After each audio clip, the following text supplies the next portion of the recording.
If you have your Bibles, please do open them up to the Book of Zechariah. Jason, you can sit on the couch there, brother. Last time we were studying the Book of Zechariah, we were talking about identifying and fleeing Babylon and the Babylonian system, and I wanted to just spend a moment with you because I feel like this will, I think, resonate with some of you, that we spent a good deal of time talking about Babylon and identifying the Babylonian system and what does it mean to flee Babylon, because we were talking about that, Babylon as a system is infecting everything.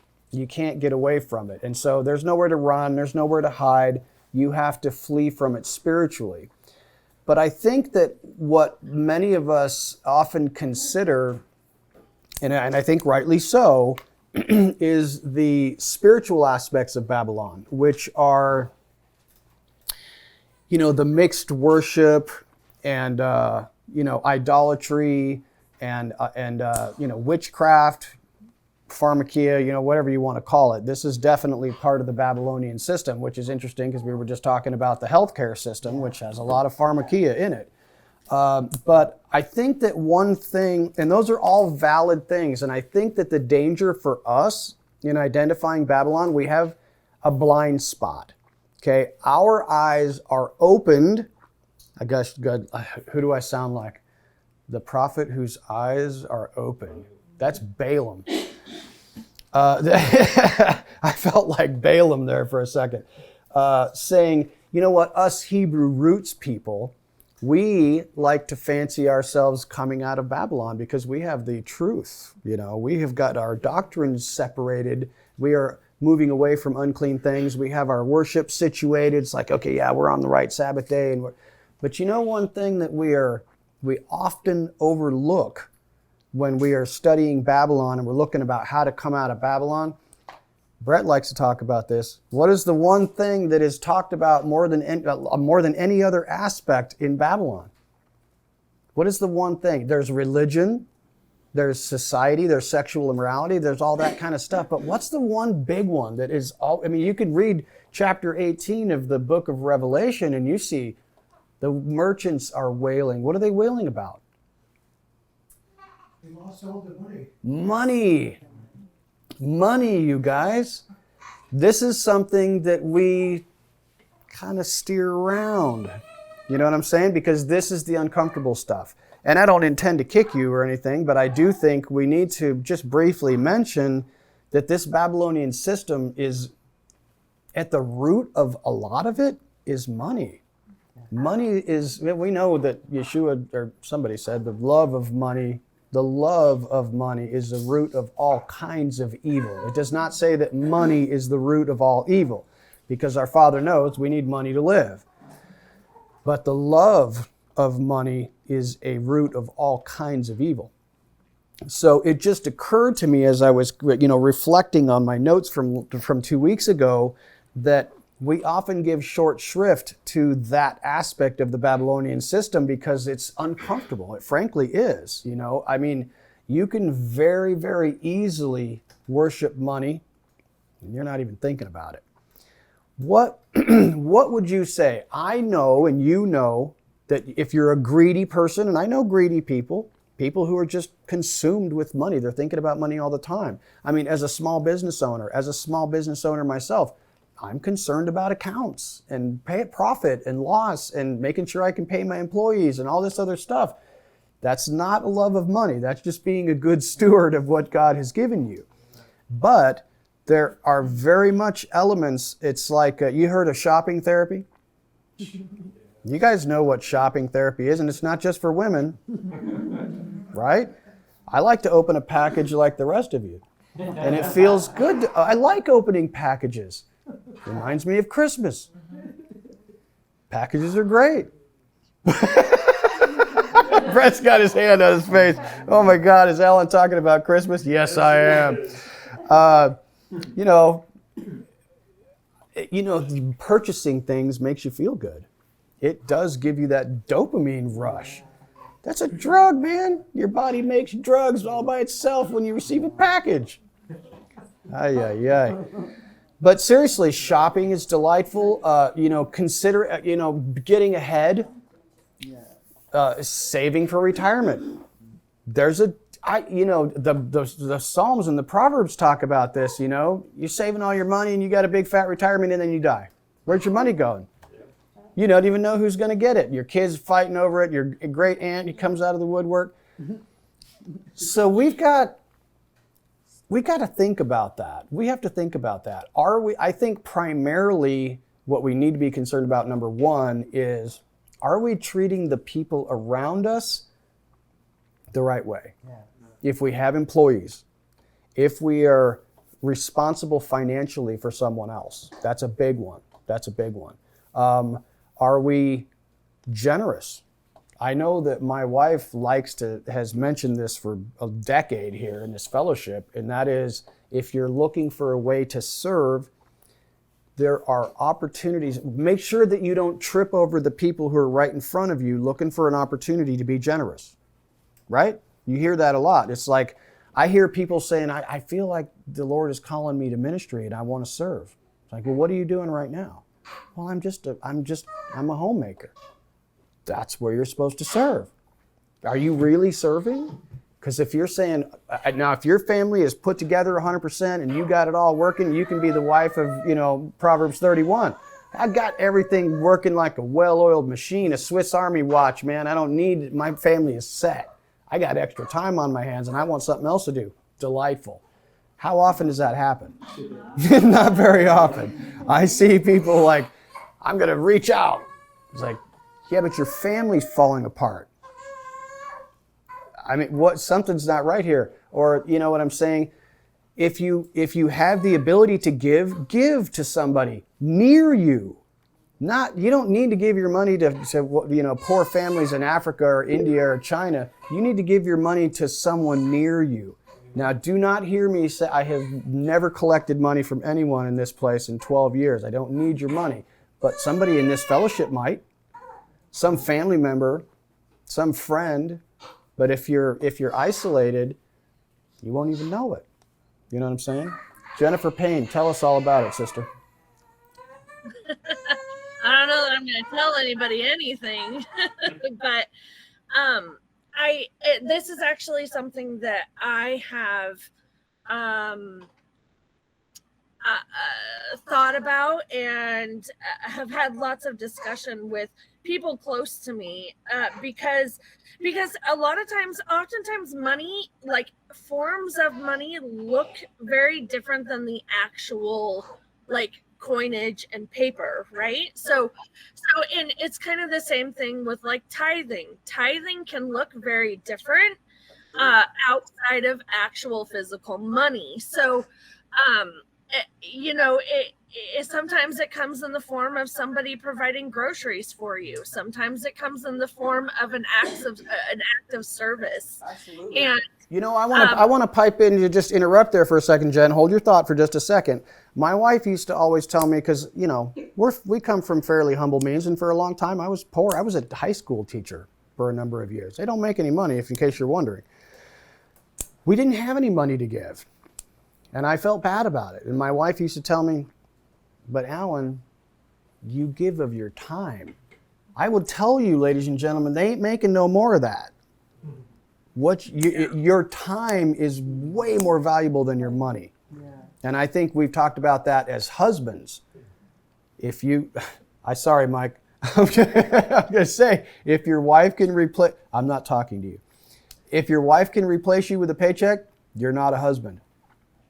Right? So, sorry, Mike's laughing. I know, I'm not talking about you, but I've talked about this with Mike before.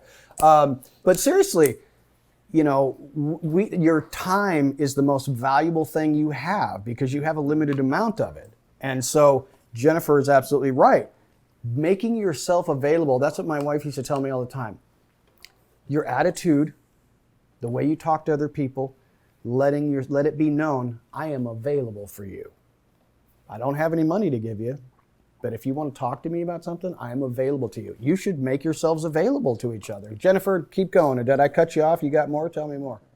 Oh yeah, I was just gonna say that I went through a whole time period where I actually really prayed a lot about because I hadn't been like actually paying a tithe in the form of money for years at my old church, and I never ever felt bad about it. Like I didn't feel like I was doing anything wrong. And I prayed. I really focused on that, and I feel like Yahweh really brought to light to me that I actually, at the time, I gave a lot. I provided food. I fed a lot of people, but not just a lot of people, but the people within my community directly. And that turned into an additional conversation of if we're focusing on our immediate circle and our immediate community, then that ripple effect moves outwards, right? So if we're taking care of everything at home first and then moving outward, because we can't take care of the world all at once. We have to be able to start small and be able to work out big. And I feel like there's so much social media and stuff that kind of gets in the way and makes us forget that that's not really how God designed things to be. He really designed small to ripple out. Well, So I thank you, Jennifer, for pointing that out, because I think if you have the ability to give financially, you should absolutely give financially. If you have a fellowship and that fellowship needs the money, absolutely give to that fellowship, because they got to keep the lights on, they got to pay the pastor, whatever. If you don't, if you're not giving to a fellowship, find somebody poor that you know. Don't go find somebody poor who's struggling financially. Find somebody that you know or that's in your extended family. That's the most important thing. You know how much time our Father in His Word spends on the poor and the widow and the orphan. He is more concerned about disadvantaged people than anything else. And we are often judged on how we treated those people. He is really concerned about that. And it terrifies me to think about people that you might have in your own midst that you're just not aware that they're struggling. Because why? Because you have been caught up in a religious system for a long time that allowed you to just go to church and spend 5 minutes shaking hands and worship with a great band and then listen to a 30-minute sermon and then walk out and you wash your hands of the whole deal. You didn't really ever have to know those people. You never got involved in any of the groups. You just went and you didn't get to know anybody. And so if you don't know the people around you, you can't help them. And everybody, you know how it is. You're putting on your Sunday best, you're putting on your smiley face and you're shaking hands. I'm doing great. But when they get to know you, they figure out things are not that great. You know how many times we've had that happen where you finally get to know somebody after a couple of years and it's like, okay, things are not great. But you'll never know that if you're not paying attention, if you're not pressing the flesh and talking outside of fellowship. Somebody give Lou a microphone. Thank you. Ella Tim, I'm coming right back to you, sister. Well, the good Lord, if you give, whether it's time, money, food, or whatever, He will reward you twice back. And that ain't the prosperity gospel. No. I believe that 100%. Yeah. I believe that 100%. So yeah, that's a great insight, Lou. It occurs to me, Father talks a lot about being generous and paying back, Makes me wonder, if you were making your time available, would He give you more time in return? It certainly could. It certainly could. Ella, go ahead, sister. Sorry, I was just trying to pull up the verse here. I believe it's Proverbs 3:27-28. Whenever you are able, do good to people who need help. If you have what your neighbor asks for, don't say, come back later, I will give it to you tomorrow. If you have the means to give it to them today, give it to them today. And that can be an action, but it can even just be words. Like if you have a good word that you want to give to someone, if it's encouragement or love or anything like that, you don't know how much that means to someone. You don't know what they're going through. If you have something that you need to say to someone, just like, you're doing a great job and I really appreciate what you're doing here. say it to them, because that might be the turning point for them. Just, man, you made my whole year. I was having the hardest time, but because of what you said, it really just made me feel that much better. Yes. Excellent. Excellent. Man, words are important, guys. Words are really important. Somebody get the mic to Bryce. So it's interesting. I'm going through Matthew right now, and Matthew 25 talks about it's the parable of the 10 virgins, the talents, and then the judgment. And going off of what you said, he says that, when did we feed you? When did we visit you? He goes through these things. But if you look at all of 25, these are all people that are expecting to be with God in the end. The virgins are expecting to go in. The slave, they know he works for him, right? So, and then the judgment. So it's like, we really have to check our heart and our motives, because if we all expect that we're going to end up in heaven with Christ, but if we're not following through with our actions on our love and how we interact with other people and how we serve him, you got to check your heart, because this morning I'm like, God, I hope I'm on the right track. If I'm not, please redirect me. That is, and I think we had our study in the book of James not too long ago, and I think James is just a commentary on the Sermon on the Mount. And he says, what good is it if somebody comes to you needing help and you say, go forth in peace and in love, I'll pray for you? That is no good at all. And I think that James is also talking about that same passage that Ella was quoting. So, I mean, it's like, yeah, if you have it with you, don't send them away and say, I'm going to pray about it, or I'm going to pray for you. Your words are powerful, but words can also be useless when they're not used wisely. Stephen. Hello. My family and I, we've been going through the book of First John, and in chapter 3, John says, 1 John chapter 3, verse 16, he says, by this we know love, because he laid down his life for us, and we also ought to lay down our lives for the brethren. But whoever has this world's good and sees his brother in need and shuts up his heart from him, how does the love of God abide in him? So the biggest way that we can demonstrate God's love for us is to show that same love for other people.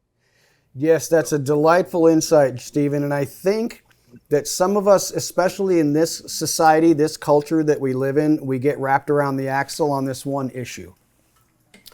And I know this is a really difficult one, and I think that this tests the heart of his people who really need to have spiritual wisdom and discernment. It is hard to be needy in this system. You see what I'm saying? It's like, but it's also really easy to look around you and say, that guy needs help. But why does he need help? It's because he's stupid. It's because he's an idiot. It's because he's a drug addict. It's because he's an alcoholic. It's because he's lazy. Because, I've forgotten if it was Paul in Corinthians says, man, if the brother will not work, let the brother not eat. Now, we do have some of those. We got some people who just don't like work. That is not who you should be helping out, because you're throwing your money down the rabbit hole. But it's also difficult because, unfortunately, and I mentioned this years ago and probably many times, but when we offloaded our responsibility for caring for one another, we said, government, go. You'll do better than us. That did not work out okay. Okay, but there's the government. Can you live using government assistance? Yes, you can. It's not a comfortable living, and it robs you of your vitality.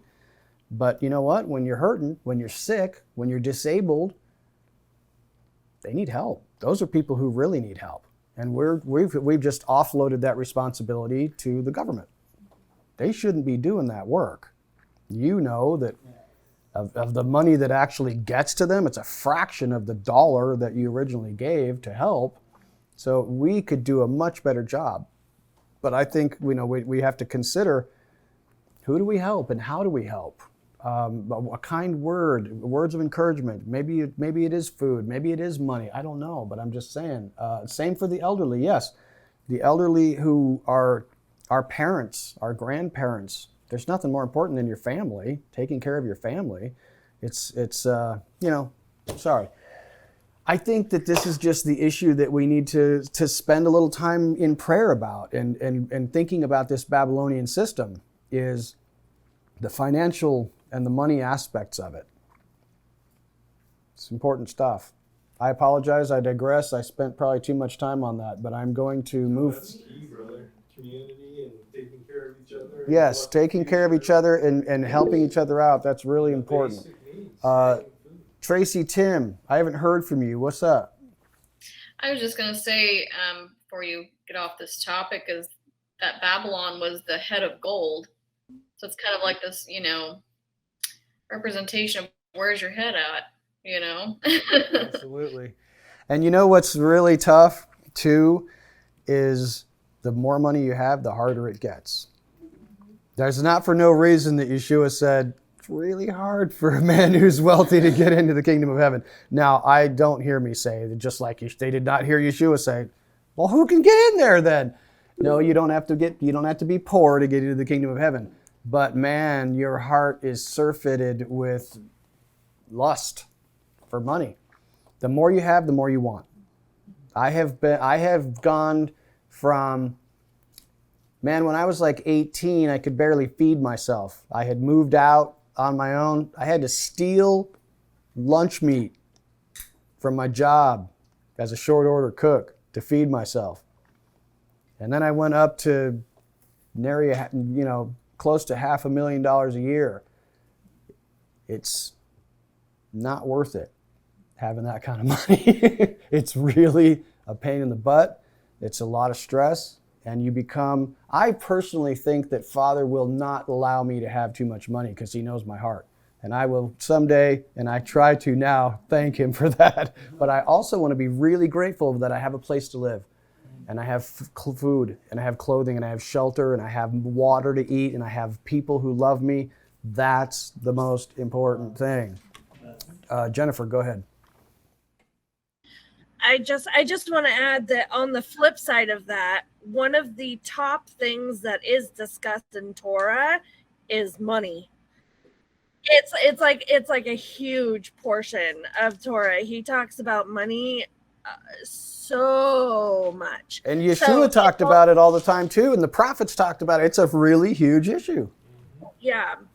We have to be really careful to not worship it because slipping over into worshiping money is so easy.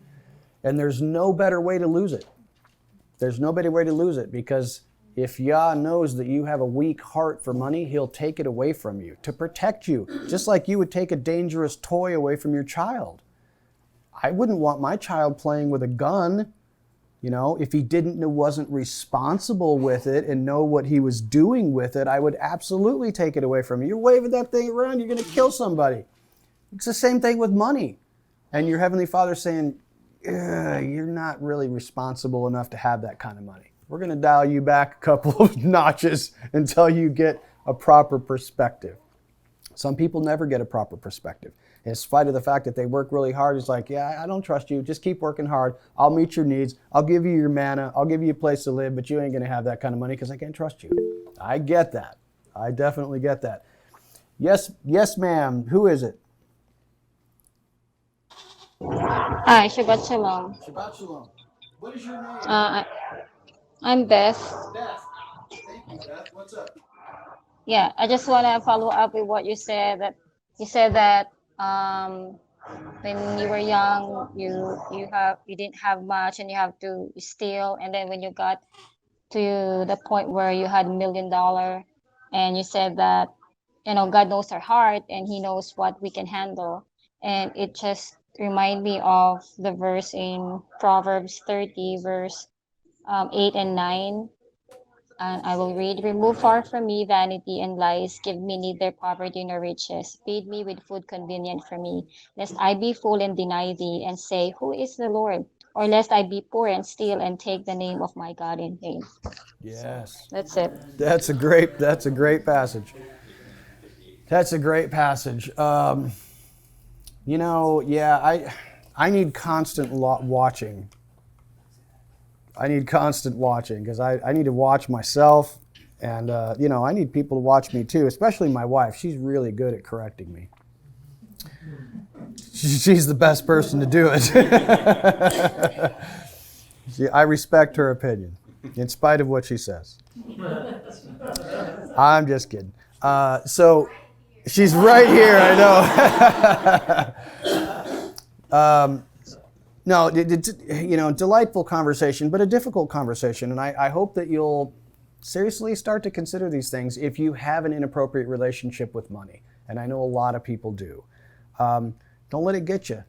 Use it wisely. Use it correctly. Because unfortunately, and I think that you can see this, is that if that is an idol, and Yah is in the process of removing all your idols, do you think he might be coming for your money? Mm-hmm. Absolutely. Absolutely. I fully expect as part of a end times scenario that you're going to lose your money. In fact, it's prophesied. You all know the prophecies, and it may be, you can't buy and sell. It may be, the book of Revelation talks a lot about these, a pound, a certain amount of money for a whole day's worth of bread. So yeah, your money is about to be going bye-bye. I hope that you have some trust in other things. I am fascinated to see how Yah is going to take care of his people. That could be interesting. That could be very interesting. Pat, I think you're up, sister. Nope, you are not unmuted. You got to unmute yourself, Pat. There's a little microphone button down there. It's probably red. Nope. I got it. You got it. Excellent. I'm just thinking it's difficult to think sometimes what it really means to make money at a god or an idol. But a definition that helped me, what is an idol, will be anything that you put your trust in for your saving power. And money is huge, and you don't even realize that you're depending on your paycheck or your money or something, and not the Lord. Absolutely. That's a great insight. And I think I was talking with one of you the other day about, last week's Torah portion, where it was like, hey, make sure that when you get fat and sassy and you're all full of all this, vineyards that you didn't plant, living in houses that you didn't build, and you get full and you forget. And I was like, yeah, that is such a huge thing. We forget right quick. And the second thing was, I let you hunger in the wilderness. I tested you with hunger. But they weren't hungry. They had manna every day. How is it that he says, I tested you with hunger, when they had food at all times? They had huge herds of cattle. Okay, maybe the wealthy people who had the cattle weren't willing to share. Possibly. We know that they had manna, but I don't know if you've ever had anything that tastes like coriander and honey. I don't really know what that tastes like. Maybe, it occurred to me, maybe it's bland. Maybe it's bland, and he gave them food, and they weren't hungry for food. They were hungry for rich food. Their tastes. What did they say? Garlic and leek and onions and fish. And he's like, here, this will sustain you. This will give you all the energy and the power that you need to be on this journey. This food is good for you. It won't hurt your stomach. It'll give you all the energy you need. You'll lose weight, whatever. This is good food. But they're lusting after leeks and garlic and onions and fish and all that great stuff we had in Egypt. It occurred to me, they weren't hungry. They were lusting for something else. It was really about lust and going above and beyond. I know that Yah will give me what I need, but what I want is something very different than what I need. Mike, sorry, brother. Yeah, I was just going to tack on to that, what you were just talking about, and also the pattern of them leaving Egypt is like an exodus from Babylon, right? Now remember, they plundered Egypt. So they had a ton of wealth, but they were put in a position where it didn't matter, right? I mean, the only thing they really needed out of that was to build, the dwellings they were going to be in the tabernacle, but they had more than enough. And, God, while he gave them that wealth, it was really in this exodus from Babylon, not even needed. for the 40 years they were out there. Absolutely. Absolutely. Tracy. Well, as you know, we're on this health journey, and I'm having all these same realizations. Like, I don't think we really put ourselves into that same position that they were in Israel, in the wilderness, as far as like the manna. This is boring food, and it says they hated the light bread and all that. Well, I have no choice, because I had to get to a point where I thought I was going to die to have to make some changes and figure out. And I thought I ate healthy before this, and just, turn to God, because like you said, the medical system hasn't helped us at all, but He has helped us tremendously. And I'm learning that our bodies are created to heal themselves. And it's amazing, but we have to put the right things into it. So now it's like we have a different lust. Well, I miss Oreos, or I miss bread, miss gluten. These are all actually things that man has monkeyed with and ruined. And all these things are killing us. And then the medical system doesn't know what's wrong with us, because it's all fairly new. All these toxins and garbage that we're putting into our bodies. I agree with you. I agree with you 100%. Where we're at now, and just, are we functioning in the way God intended us to? Yeah, no, that's a delightful insight. And I got to tell you, as I age, I am old, not as old as some of you, but much older than some of you. What's that? Define. What'd you say? It's like a fine wine. Like a fine wine, yeah. I would just say, as I have aged, I used to eat really spicy, greasy, sugary stuff. Man, if that stuff comes near me these days, I'm ruined for 48 hours. I am literally ruined for 48 hours if I eat greasy, spicy, sugary, fatty. Can't do it. My diet has become really restricted. I know a famous chef. You guys, anybody know Chef Jet Tila? He can't eat his own food. None of it. None of it. And I know so many people who are just like Tracy's talking about, that like the food out there is poison. It's sickening. It is causing so much sickness. And that's, I think Tracy's right. That's why you can't figure out what's wrong with you when you go to the doctor. It's like, well, you've got so many weird chemicals in your body, and pesticides and plastics and whatever. We don't know how to fix that. And the ancient Greeks for a long time knew that food was medicine. It's the simplest of things, okay? If you're sick, change your diet. There's probably a pretty good chance that might help you. David, go ahead, brother. I was kind of laughing as you guys were talking about money, because I stumbled across a bunch of different passages in the Bible that speak to a money bag with holes in it, right? That you'll earn wages, but it'll feel like the bag has holes in it. And depending on the interpretation, I think one of the passages, it might be Luke, that says, put your money up in heaven where your money bag doesn't get whole. Right. So it's a good place to put our money. Absolutely. Absolutely. No, so this is such an important topic, and I can tell by, everybody's got an idea about it, that you guys are aware of this. And I feel like now your blood is on your own head, not mine. I have told you, watch out for this. I don't want you guys, I'm not a prophet. I'm not claiming to be a prophet. But what I am saying is, I felt like this was a warning that should be going out to everybody, because you know that God is judging the gods of this earth. And if you're relying on those things, He's going to rip it from your hands. And I've said for years, the more tightly you're clinging to those gods, the more it hurts when He destroys them. Okay, so man, maybe start thinking about, what do I do about this? It's your own heart. It's between you and our Father. But it just felt like it needed to be said to me, and to me as well. I was convicted about some things in regards to my own thoughts about money, and how am I doing, and where am I going, and what about my kids, and what about my retirement? And I'm like, what, retirement? What's that? I plan on working until I'm dead, and I'll probably have to. So whatever. But ladies and gentlemen, thank you for spending your time with me on that topic of Babylon. I just felt like that aspect of it needed to be discussed a little bit. I would like to go forward for just a few minutes discussing the remainder of chapter 2 of Zechariah. So if you have your Bible, open it up to the book of Zechariah. And I will have not had you here for nothing. So let's see. I'm going to share my screen with y'all. Let's see what we got here. There's Zechariah. After the glory he has sent me.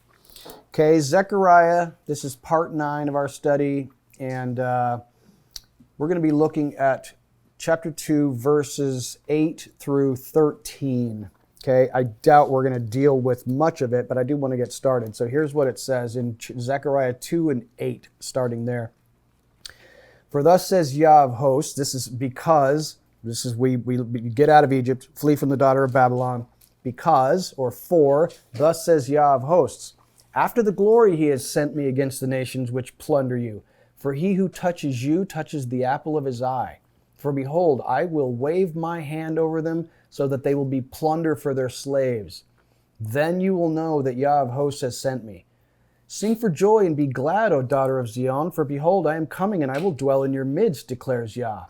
And many nations will join themselves to Yah in that day, and will become my people.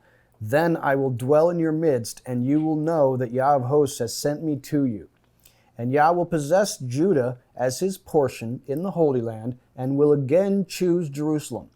Be silent, all flesh, before Yehovah, for he is aroused from his holy habitation. Now that's a fascinating section that I want to just spend a couple minutes talking with you about. This section here that's in verse 8, starting here, after the glory he has sent me against the nations which plunder you. There's something curious about this because I, like most English speakers, read that. And when I say after the glory he has sent me, does that seem to you in English like somebody's chasing after glory? Running after glory? How do you interpret that passage? Because I started thinking about that and like, who's chasing glory here? Maybe it's Yeshua. He's going to bring glory to himself. But then I realized in looking at the Hebrew here, it does not say chasing after the glory. It's literally in time. After the glory, he has sent me. But the tenses, the verb tenses are kind of mixed up. This is a very difficult passage to translate because it literally is not saying someone's chasing after glory. It's literally saying, after the glory, he sent me against the nations which plunder you.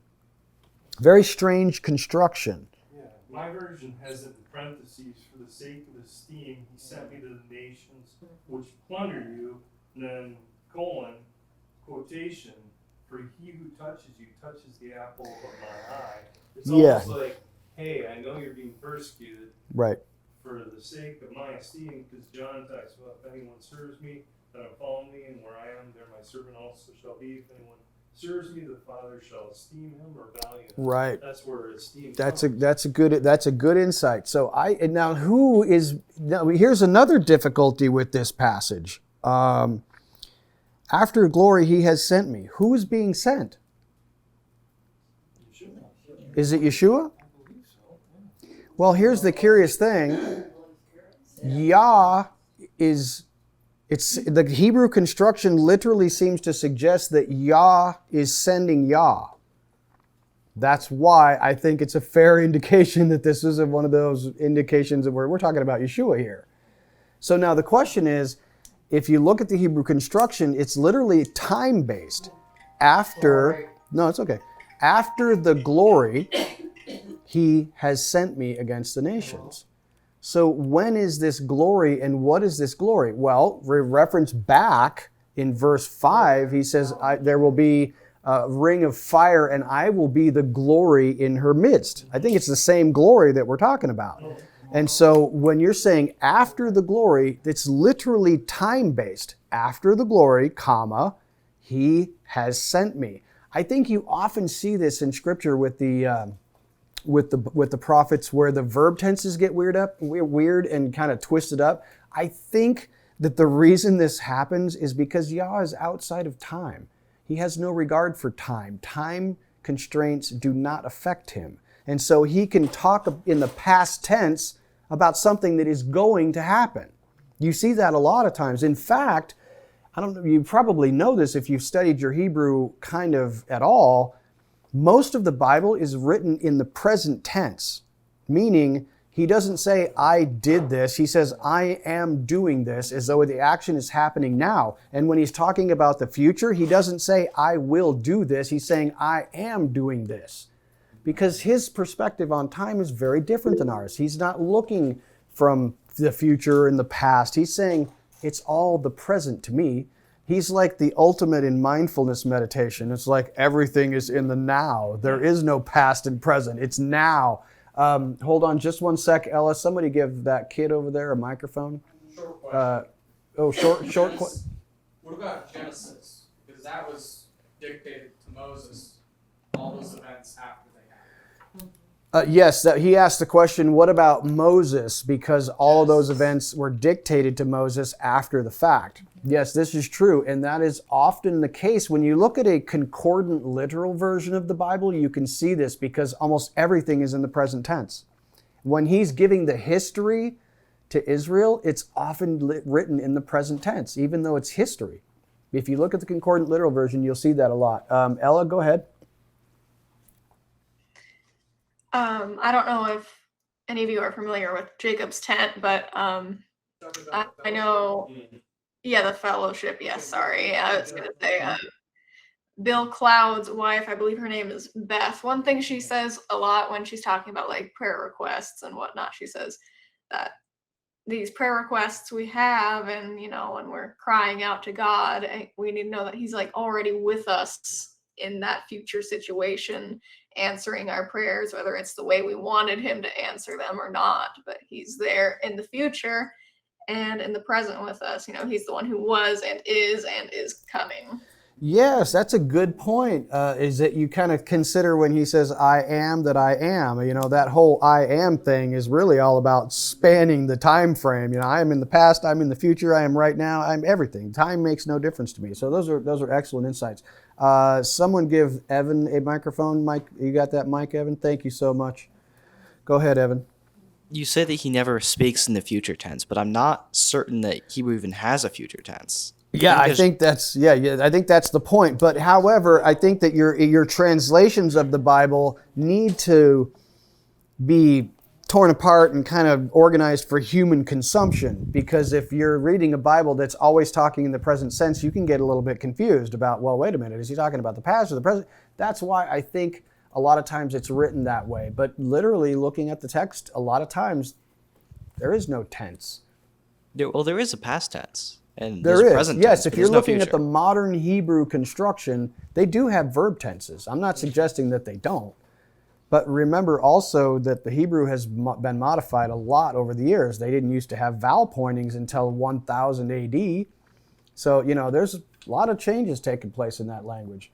But it's fascinating stuff, and you don't ever mistake me for a Hebrew scholar, not even close. But I learned some interesting things that I share with you periodically. But I think that this, after glory he has sent me, it seems like the Father is sending the Father. Yah is sending himself. So I think that's a clear indication that we're talking about Yeshua here. There's a real indication, I think is a very good one, that we're talking about Yeshua being sent. Now, what's he being sent to do? He's being sent to, apparently, being sent against the nations which plunder you, for he who touches you touches the apple of his eye.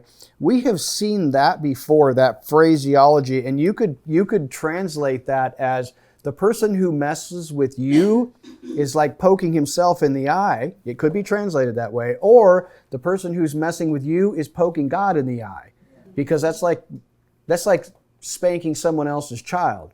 It's like poking the parent in the eye. Okay, so you can translate that either way, but I like the idea much more regarding you mess with God's people, it's like poking God in the eye, because we have other passages, and I'll give you those passage references in Deuteronomy 32:9 and also in Psalm 17:7. That's just a couple of them where it is referenced, Yah, he guards you and protects you like a person protects the pupil of his own eye. The apple of the eye is just the pupil of the eye. And so that speaks of his protection, which goes all really well with this passage about Yah being a flame of fire around the Israelites. And what's fascinating to me is that he flips that plunder on its head. The nations which plunder you, he waves his hand over them. Interesting to note, and I think it might be worth some study, that this waving motion suggests two things to me. Number one, how much effort does it take to wave your hand? Not much. I think that's part of the point. He scrambles these nations just by waving his hand over them. This is no big deal to me. I'm going to scramble these nations by waving my hand over them. It's the same usage as the priest taking those 2 loaves of bread and waving them before Yah, or the binding of the sheaf of barley waved on Yom HaBikurim, which Yeshua is our first fruits offering. So, same wording. But he who plunders you, are the one, so that they will become plunder for their slaves. Now, this is interesting, and this has got a couple of things that I would point out to you. Number one, it is often the case that when a nation is destroyed by another nation, that the wealthy, the powerful, the people at the top of the political spectrum lose their power, and they're often plundered by the people in the lower classes. You saw that happen with the French Revolution.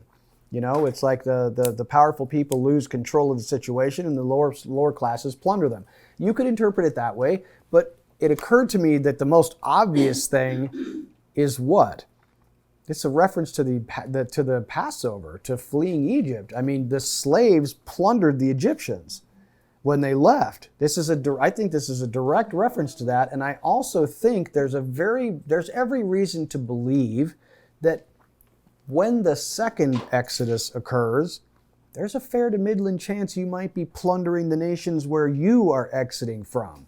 How? I don't know. You taking a bunch of money into the kingdom of heaven? I don't know about that. So in what way might you plunder the nations? That's an interesting concept to think about. Do you have a microphone? Well, you better get one. Personally, I am in favor of the view that it's a revolution thing where the lower classes plunder the higher classes, because it reminds me of the Tower of Babel, where God confuses the languages to turn a nation against itself when it does things he doesn't like. So it seems like there's a good precedent for that being one of his tools in making the nations. Yeah, you know, that's a great insight, and it reminds me of something that your mother said to me a couple of months back when we were studying the first part of this chapter 1, when we were talking about the craftsmen. She had this opinion that the craftsmen who were terrifying the nations, which were hassling Israel, were like, it's almost like the Arab Spring, where all these, you know what happened in the Arab Spring, I don't know, it might have been 10 years ago now, where these people who had been oppressed all their lives rose up and overthrew their dictators, you know, and it turned society on its head, and it's still kind of turned on its head today, never really resolved itself. It's like this democracy thing. I put it in quotes because I don't really believe in democracy. I know that may be blasphemous, but I apologize. There's no democracy, you guys.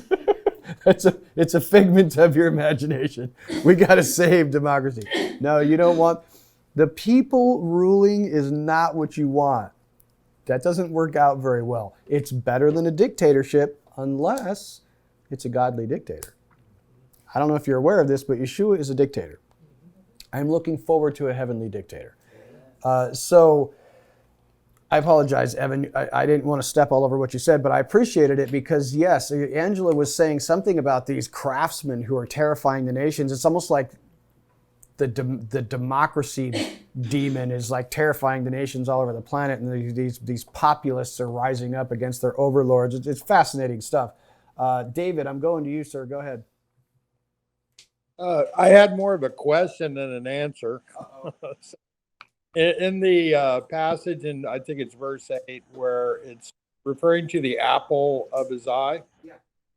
There's other phrases in the Bible, like in Deuteronomy and some other places, where they refer to the apple of his eye, Yeah. and it's a different word, right? The apple or pupil of his eye, it's like a completely different word. This one's like bait. It's like triple bait, top, right? And I can't find a good trying to match that up with something else, right? I can find apple of his eye in other places. I'm just saying that word seems to be unique. That was it.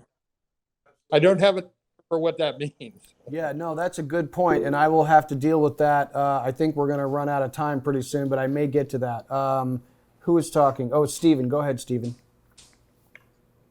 I'm kind of hung up on this after the glory stuff. Yeah, you and me both, buddy. Yeah, because I agree that's a very weird word construct. When you look at the Textus Receptus of the Greek, it actually reads, "The Lord of hosts after the glory had sent me." Almost as if the Lord is receiving the actions from that word glory. So it's almost like that word is pointing back to the Lord's glory. It's almost like saying the glorious Lord Almighty had sent me. Yes. Does that make sense? Yes, absolutely. And I'm going to bring forth a passage here in just a second, which may give some insight to that, Stephen. But you're picking up what I was picking up, and I think it's a weird construction, but it made me think of something that I'll share with you in just a second. It's my next slide. Yeah, I don't want us to get into the weeds. Yeah, no, I totally understand. This is not going to change our lives. No, I totally understand, but I think there's something interesting here, and I'm going to dig with you in just a second. Cindy, what do you got to say, sister? You ain't saying nothing without unmuting yourself. I'm sorry. I just wanted to mention, I do a lot of studying, and I've actually found, and I don't remember where it is now, but in Genesis 3, that term apple of the eye is in there.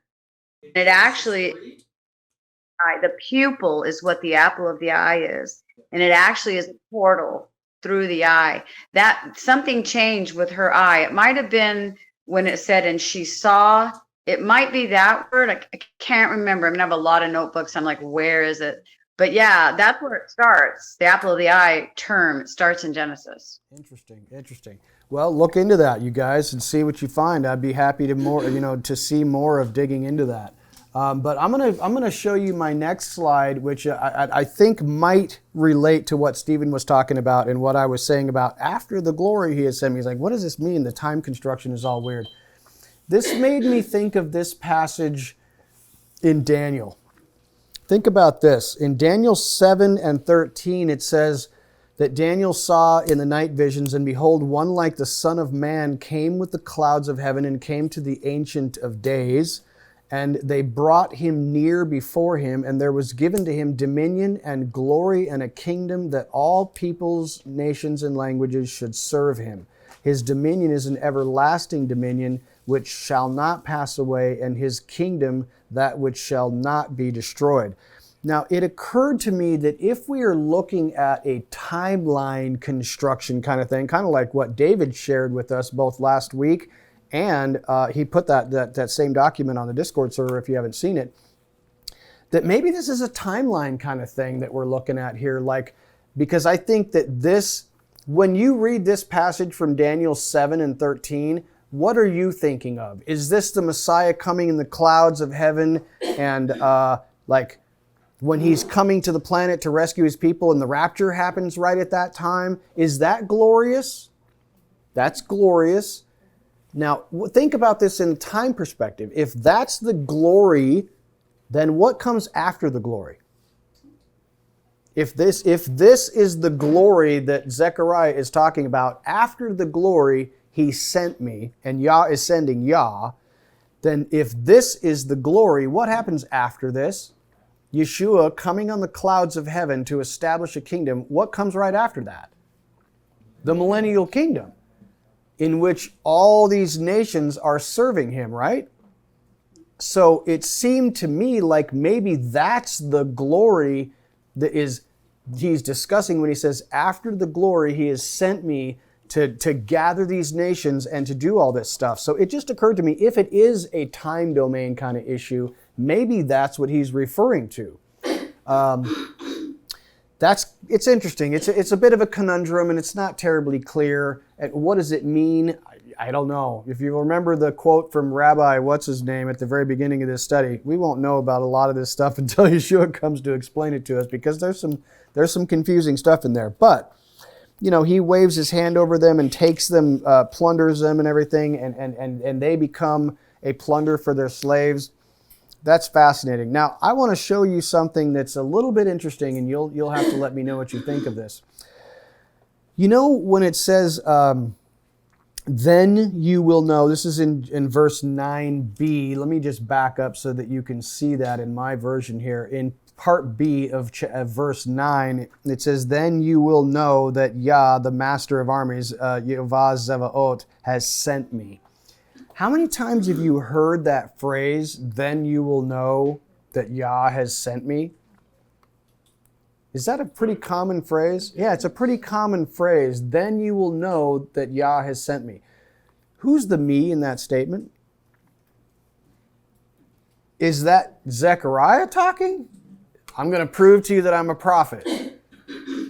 I don't think so. That wouldn't make any sense, would it? Then you will know that Yah has sent me. This seems to be talking about things happening in the millennium. We're not going to know that Zechariah was a real prophet until the millennium? No, that doesn't make any sense. So, what does he mean when he says, then you will know that Yah of hosts, the master of armies, has sent me? I looked up this phrase, then you will know, and I also looked up this phrase, Yah of hosts has sent me. And I found some interesting things. You know that I love like the rule of first mention, where you look up where these phrases appear. Now, these are not exact phrase matches, but these are equivalent expressions. And I want to share with you a couple of them because it's kind of interesting. And I want to share them with you, and I want you to give me your opinion about what that makes you think of. Okay? So take a look at this. The next passage I'm going to share with you is, those are the apple of the eye passages. Sorry, that's Deuteronomy 32:9 and Psalm 17:7. Those are two of those apple of the eye things. Here is, now that is not what I want to share with you. Here it is right here. Here's where one of these expressions comes forth. In Exodus 19:5, it says, and now, if you will diligently listen to me and keep my covenant, then you will be, nope, wait. No, that's, oh good Lord, I'm sorry. What did I do? There it is, sorry. Genesis 19:12. I was in the wrong passage. It says, then the two visitors said to Lot, who else do you have here? Do you have any sons-in-laws, daughters, whatever, other relatives in the city? Get them out of this place because we are about to destroy it. The outcry against this place is so great before Yah that he has sent us to destroy it. There's another one of those phrases. Yah has sent us to destroy it. Okay, that's one of the passages. Here's another one. So now, in Genesis 45:8, it is not you who sent me here, but Elohim. He has made me an advisor to Pharaoh, the Lord over all his household and ruler over all the land of Egypt. Go now up to my father quickly and tell him, this is what your son Joseph says. Elohim has made me Lord of all Egypt. Come down to me, do not delay. The second time that we see this kind of expression of Yah has sent me. Now here's another one. In Exodus 3:13, this one was fascinating. Moses said to Elohim, if I go to the Israelites and say to them, the Elohim of your fathers has sent me to you, and they ask me, what is his name? What should I say to them? And Elohim said to Moses, I am that I am.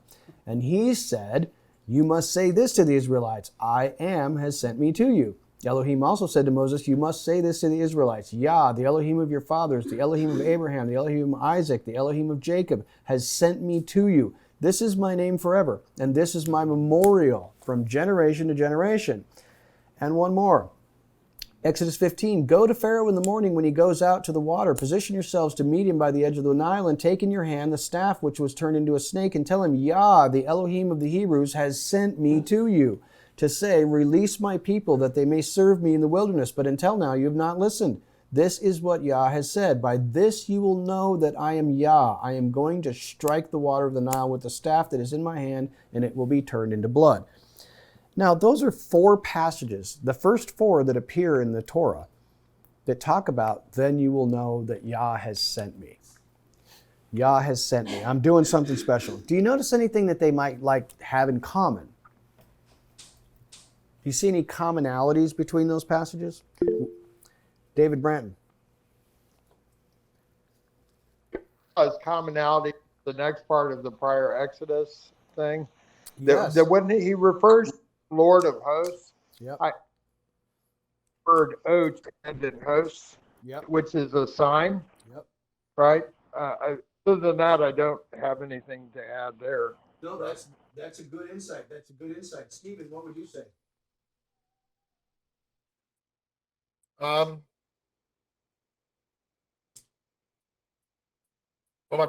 my mind is kind of scattered, really. I'm going back and forth with different scripture, but to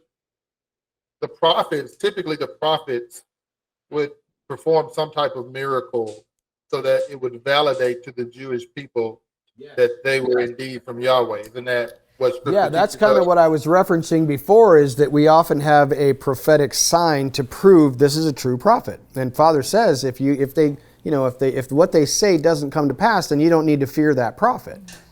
But that can't apply in this passage, because you won't know the confirming sign until the millennium. So you can't confirm Zechariah as a prophet by this sign anyway, because this sign is not going to happen until the millennium. Well, he said in verse 8, he said, he sent me to the nations which plunder you, for he who touches you touches the apple of my eye. For surely I will shake my hand against them, and they shall become spoil for their servants. Then you will know that the Lord of hosts has sent me. So you think that So that's it seems talking like- about the prophet right there? That the prophet is going to shake his hand? No, Yahweh is going to shake his hand because he's going to bring it to pass, but that's going to bring confirmation that the words that Zechariah is speaking are valid words. Then you will know that Yahweh has sent me. Yeah. It's Okay. like So Jesus. In no, John I chapter totally 8. I see what you're saying. So what you're saying is yes, and I agree with you in the sense, if I understand you correctly, that you're saying, well, that's how you confirm the word of the Lord through all of his prophets, is whenever it comes to pass. It's not that the people who are listening to Zechariah would be able to see that sign and say, oh, now we recognize that you're a real prophet. Because that doesn't really work as so many times in prophecy, because they're talking about events that are happening way in the future. Correct. Right. He's speaking future tense. But just I want to bring your attention to John chapter 8, verse 28. Jesus, even being a prophet, he says, when you have lifted up the Son of Man, then you will know that I am he. Yes. Basically pointing to his resurrection as the great miracle from Yahweh, right? Absolutely. Confirming him who he is and confirming that he is not only the Messiah, but a great prophet. Absolutely. Did you want to say something? You asked what they had in common. Okay, hold on. Somebody give her a microphone. Good insight, Stephen. I'm going to come back to that in just a sec. Go ahead. I don't remember everything you read, but is it that seems like there's deliverance and judgment? Maybe. Yes, absolutely. Wrapping all those sense. Yeah, and as somebody mentioned, I think it was David Branton who mentioned just a moment ago, that these are like second Exodus. These are prophetic shadow pickers of second Exodus. There's judgment and delivery. Judgment and salvation. Those are the key components. I totally agree with that. And when Stephen was talking a moment ago, he said, well, sometimes when a prophet speaks, a sign is given to him to confirm for the people hearing him. And that is very true. And he gave an example of John, of Yeshua speaking in the Gospel of John. That's very true. However, do you remember that passage when Yah gave a sign to Moses? He says, this is how you will know that I have sent you. What did he tell him? Two things. There's first throwing. No, I'm saying that Moses himself would have the confirming sign, now you will know that I have sent you. Now, for Moses, this was a sign for Moses. Do you remember that sign? What is it? Was it the leprosy in his hand when he put his hand inside his coat? No, those are the signs that Moses is going to give to Pharaoh. What's the sign for Moses? Not quite. What was that? When he's on the mountain. Yes. He said, when you get back here and you worship Yah on this mountain, then you'll know that I sent you. Does that seem odd to you? Yeah, you'll know it in hindsight, not in advance. And I think we have to remember that so many of the prophets, he says, you'll know that I sent these people when it happens. And that could be 1,000 years in the future. What does that tell you? Yes, there are confirming signs that are specific to a prophet where he needs to do something, like calling down fire from heaven like Elijah to say, yeah, God, these people have been worshiping false gods and I need you to show them I need you to verify and confirm with a sign to show these people that I am speaking your words. That is very true and very valid. But there are so many times that Father is saying, then you will know. You won't know until much later. And to me, that's a really important distinction. It seems like there's going to be an imitation again, because when you mention that Elijah, there's going to be the ability for the false prophet to, yes, the false prophet could do that. And there's going to be a similarity between Yah and this false. Yes, and we'll get to that in a moment. That's an excellent insight. Brett just pointed out, hey, sometimes the beast system, the false prophet, will bring down a false sign. Very true, and we'll deal with that in a moment. Who's going? It's David. You're up first, David. I'll try to make it quick, but in that passage in Exodus 4, Moses was really kind of going, God said, hey, they're not going to believe me. And he said, well, they may not believe. And they may not hearken to the voice of the first oath sign, but they will hearken to the voice of the second sign. And that passage to me is speaking of his first coming. They may not hearken to the voice of the sign, but will hearken to the voice of the second sign. 100%. 100%. Excellent insight. Love it. Love it. Excellent insight. Tracy, go. So this is kind of tying in, I think, to the after glory thing as I'm pondering this, because what does it say about Messiah after he was crucified? It says he had not yet been glorified before that. And so I think what we're seeing here is after the glory, after he has been crucified and resurrected, that's when he's going to come and plunder the nations. And that's what happens in Revelation 19. He comes with this army and comes to take, vengeance. And, I forgot the other thing I was going to say. Oh, well, it left my mind. But no, that's awesome. That was a great insight. And it makes me think about, in a certain sense, that after his resurrection, after his glory, all of these servants of the Messiah go and infiltrate all of the nations around the planet, in a sense, spiritually plundering those kingdoms of its sons and daughters who are worshiping these false idols. You see what I'm saying? He's like plundering the people of the kingdom, not plundering the wealth of the kingdom. Think about it from a spiritual perspective. That's an interesting. I know. I just got my thought back. It was when Messiah was here the first time before he was glorified. His disciples were saying, like, "Are you going to return the?" I think it was before he's glorified. Correct me if I'm wrong. Are you going to now restore Israel, the nation of Israel? Yep. And so we're wanting that to happen. Yeah. Say what? He said, yeah. I was just going to say Acts chapter 1. You're referring to Acts yes, chapter that's 1. Acts chapter 1, and he was saying it's not for you to know, and then he went up in the sky in front of their eyes. So yeah, that was before the glory. Okay, so I think that's maybe that's a picture of what we're seeing here then. That we're, when is this going to happen? Because we are waiting for that time when he destroys all nations and establishes his kingdom. So yes, absolutely. And I think there's two parts of it that I would point out. Mike says Isaiah 19 and 16. Check that out, you guys. I think there's two parts of it. There's a physical plundering, and there's also a spiritual plundering the kings, the kingdom of darkness's people. He's rescuing these people from all these nations around the planet, plundering them in that sense. Who had the hand up?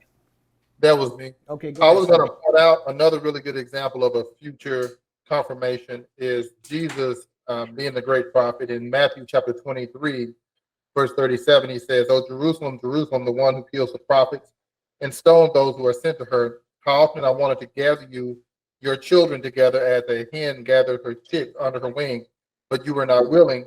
He says, "See, your house is left to you desolate." Now, it wasn't desolate as of yet, right? Because the Roman hadn't sacked Jerusalem. "For I say to you that you will see me no more till you say, blessed is he who comes in the name of the Lord," which is a reference back to Psalms, which is a cry for God to come and rescue them. And then in Matthew chapter 24, verse 2, just a few verses later, when they were showing Jesus how beautiful the temple is, and Jesus says, "Not one stone that you see will be left upon another." So again, he's saying this, but it hasn't yet come to pass. But when it comes to pass, it will be confirmation that Jesus was truly a prophet sent by God. Absolutely. And I think and I'll make the closing statement here. I know we're getting a little late, and some of you on the East Coast are, it's getting close to midnight here. I want to just say that it's important that we consider that these prophetic signs will be fulfilled in a sense because we are bringing glory to our Father, okay? These signs are often meant for the praise and worship and glory of God Himself. His foreknowledge demonstrates that He's outside of time. It demonstrates that He is God. Here we go with that time domain thing again. And I would say that it is a confirmation for us continuously that His Word stands firm and true. We can place our complete trust in Him, in His statements in advance. This is the very definition of faith, that we can look at all of these prophecies that He fulfills, and we can say, man, every single time He said something was going to happen, it happened. And therefore, we can look forward and we can say, He's going to do this. He is going to do that. He is going to resurrect me. He is going to give me new life. He is going to heal me. He is going to bring me into His kingdom. All of the things that we see in the world are going to go bye-bye. We're not going to have to worry about those things. Do you see what I'm saying? This is for our faith, not as a confirming sign that that prophet is real or this prophet is real or telling the truth. It's that we can know that God is telling the truth Himself, and that is very important to our faith. We don't need to test Him to see whether He's true or not. Every single time He speaks truth. And He doesn't say things that are true. The things that He says are true. You see the difference? It's a subtle difference. He doesn't speak things that are true. Everything He says is the truth, period. So that's it. Cindy, you get the final word. I lied. Well, I just wanted to say I really agree about the spiritual application, because I was kind of thinking when you guys were talking about the Exodus thing with the food, it's probably not a food thing at all, because Yeshua is the bread from heaven. They aren't interested in that. It's not very flavorful. They're thinking about Egypt when they can be back doing their own thing. They don't have to pay any attention to Him, and they can do what they want to do. Absolutely. It isn't the issue at all. You see what I'm saying? It's a spiritual food thing. Yeah, that's an excellent insight. Excellent insight. So, you guys, I really appreciate your patience in hanging in here and talking with us. It's always a tremendous blessing.